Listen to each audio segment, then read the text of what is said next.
Back in the days, like your name would have been blacksmith or, you know, whatever your trade was your last Yeah, name. Yeah, that was your yeah, expertise, yeah, right? My yeah, point is that was your yeah. family trade that you passed down from generation to generation.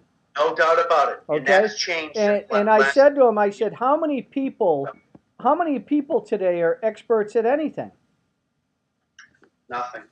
Very little. Something as simple as a road. And when I say simple, the ingredients for a road are pretty simple, but you need to have the equipment and the know-how to be able to do that. And it's a very Well, the small. equipment, right, and the raw materials, knowing how to utilize and mix them, if you will, and That's then right. utilize the equipment.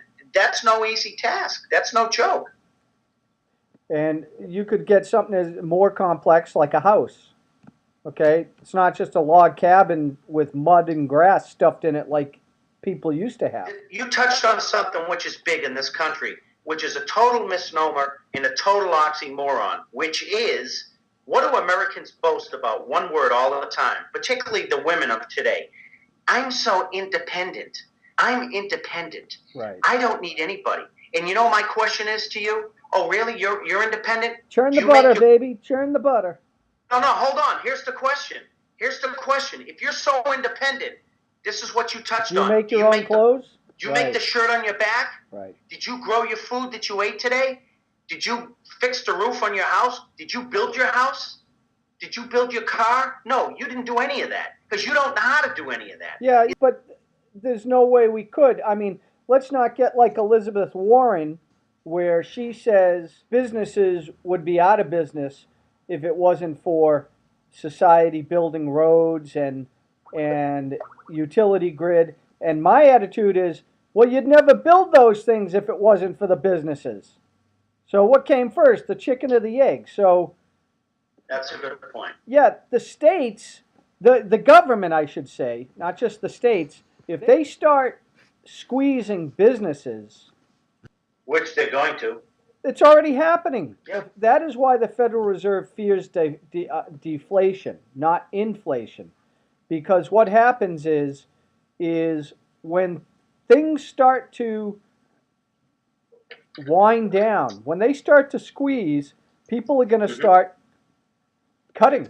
But he was the Fed chief during 2008, during the big meltdown. Yeah. And supposedly the argument was because of his background and knowledge and expertise on the Great Depression, yeah. he was able to leverage that knowledge and basically stretch it out in such a way that we didn't feel the inflicted pain in the way they did back then. So he stretched it out. I'll give him that. But in stretching it out, sooner or later along the way, you're still going to have bumps. You're still going to have to pay the piper, right? Right? Well, I mean, do you pay me now or do you pay me later? The analogy I use is the Titanic for both explanations. Okay, that bozo, okay, says he knew that he could have solved the problem and that the mistakes were made back then that he wouldn't have made. Okay, maybe he's right, but based on his actions, all he did, like you said, was delay the inevitable.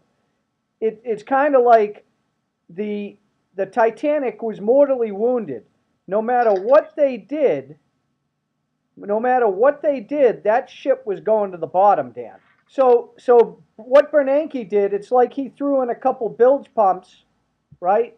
He threw in a couple bilge pumps, and to keep it afloat longer. Yeah, that's all. Inevitably. That's all. Yeah, no, that's a good analogy to keep it afloat. But here's the thing: in keeping it afloat longer, maybe they say it gives you time to save a few more lives. Maybe. Or you could argue the pain's going to be that much worse because let's use another analogy. If I said, "Hey Dan, hold your breath," and you're like, "Well, how long do I need to hold my breath for?" No, just hold your breath or stick your head in that bucket of water, and I'll tell you when to come out. Well, if that's 10 seconds, fine. But if I tell you to hold your breath for 7 years and counting, there's going to be a lot of dead people. Yeah, if not all of them. Listen, Yeah. I'm convinced that this is all one big, huge cash grab. You can see it with Obamacare, the Affordable Care Act, where all they're doing is funneling money from our pockets into the insurance companies' pockets, and they're cutting the quality of health care at the same time. Yeah, no doubt about that. No doubt. The quality is for an advanced, supposedly G20 country. It's atrocious. Oh, And wait till they start cutting costs. Like, for example, uh, they're going to be phasing out like expertise like anesthesiologists. They're going to be going to not just nurse anesthetists. Now nurse anesthetists are making too much. They're going to be training people who have like a 1 year experience to put you under. And they're going to say, okay, well, if we lose X percent of the people, but we save this amount, that's an affordable trade off. So we have more people dying or getting damaged, but we're saving all this money. mm-hmm. Well, what it becomes then, to your point, is almost an actuarial mortality exercise, really. That's which all is how the that's everything now. Which is how the insurance companies operate. You know, they're willing anything to. With that's how it is with anything with the government involved. I mean, do you think the military worries about sending in guys who are going to be sacrificed if it achieves their objectives?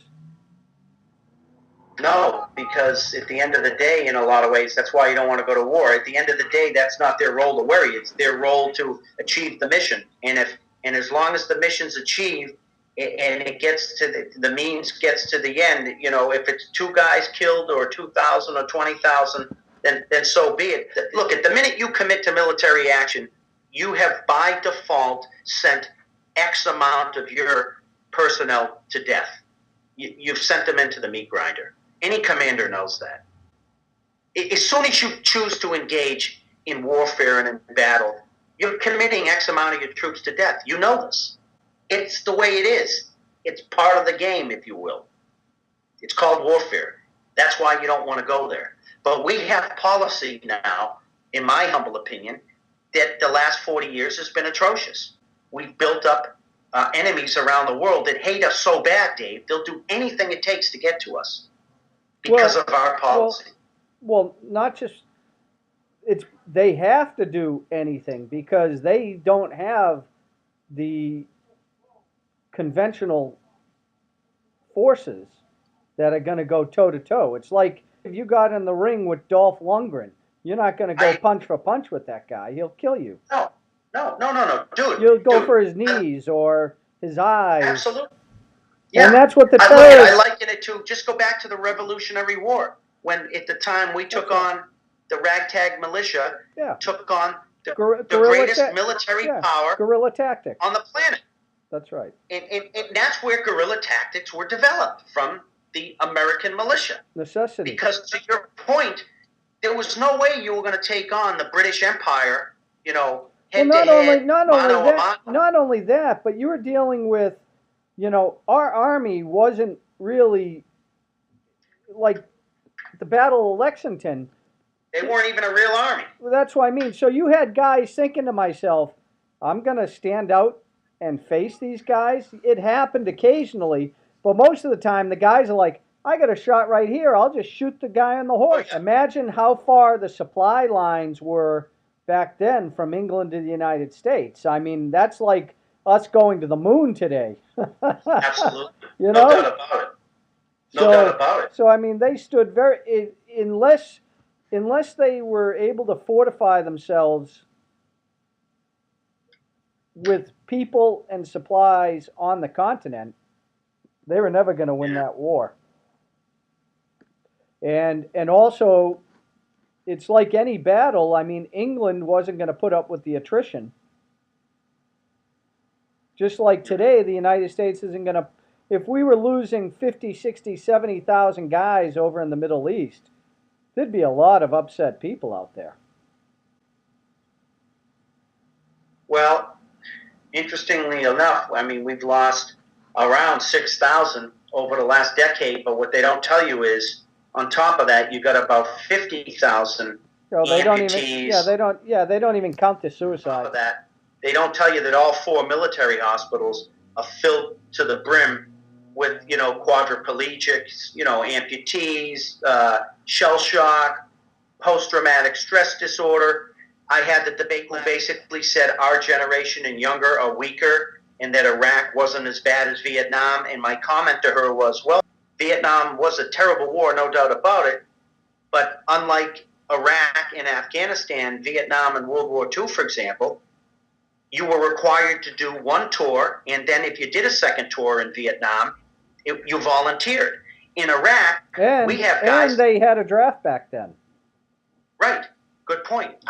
And on top of that, we don't have a draft, which I said. And on top of that, we've had guys do 3, 4, 5 tours.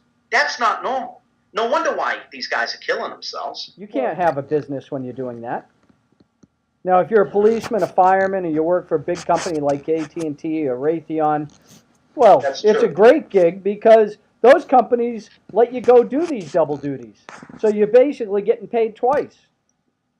As long as you don't get killed, you're getting all these benefits. And that's why people join the reserves, Dan. I mean, you can say some of it's patriotic. Most of it is due to economics. That's why people join the reserves. Straight up. That's why people do it. Well, it's probably true of the bulk It's a of them. 95% of their decision.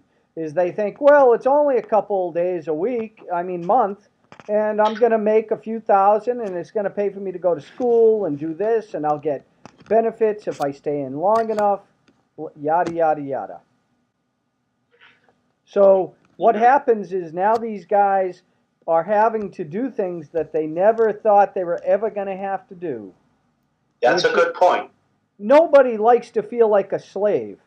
And when you sign up for the reserves and they send you away for a year deployment or 9 months and then come back and then another 9 months or whatever the heck they're doing, you're going to have a lot of people who crack. Because they feel they didn't sign up for that. That's a good point. This is the game that I've learned over the last couple of years that they play. Well, they force people to have to do this crap because they're probably not making enough to have a family, to have a house, to have a car, to save for retirement. So they have to do these things. And they say, well, what are the chances we're going to go to war and I'm going to need to go away? They roll the dice and then they find out, well, shit, it's a rigged game. Well, especially now, the last 12 years we've been fighting. Wages for the average guy out there have been stagnant since 1971 or 72. Oh, has it been 40 years? Yes. Oh my God. I thought it was like 30. So all these, you think the house has stayed the same? Cost of the house or cost of the food? No. Taxes? Hell no. So what's happened is you have these people who have children, a lot of them probably, and they probably feel like losers because they're not doing better than their parents. And isn't that what America's supposed to be? Is every generation does, your children do better than you, have better opportunities? Yeah. Well, guess what? Aren't we the first generation where that's not the case now? Well, I hate to say this, Dan, but we haven't seen anything yet. We have not seen anything yet. I can see this picking up speed. The hill is getting that much steeper, and whatever's coming down the hill is starting to pick up speed. The way people think, if you don't back the government, somehow that it's my country, right or wrong. No, it doesn't work that way in the United States of America. Being a vigilant citizen, when you think your country's wrong, you have the right and obligation to speak out and let your opinion be known. Because the soldier, the sailor, and the airman are victims. They don't have a choice. You go to war because of failed politicians. And the end result is the service people are victims of the politicians' failure, and they're the ones that give up their lives because of the failure of the politician. And we see the incredible price of that in PTSD and with suicide among active duty soldiers.